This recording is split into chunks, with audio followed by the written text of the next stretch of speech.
Потврдата за сите примени вакцини повеќе нема да биде услов за упис во училиштата.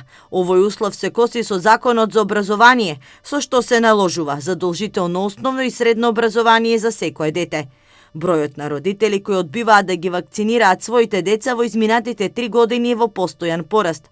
Според статистиките на патронажната служба во Штип, 6 родители одбили да ги вакцинираат нивните деца, зашто им се закануваат парични глоби во висина од 300 до 650 евра. Опфатот на вакцинација во државата падна од 95 на 91%, со што се смета дека се загрозува колективниот здравствен имунитет. Најдрастичен е падот кај 12-месечните бебиња, кои треба да ја примат вакцината МРП, за која се претпоставува дека предизвикува аутизам. Од пред 3 години во Македонија почнаа да се употребуваат поливалентни вакцини и наместо 13 пати како претходно децата се боцкаат по 7 пати.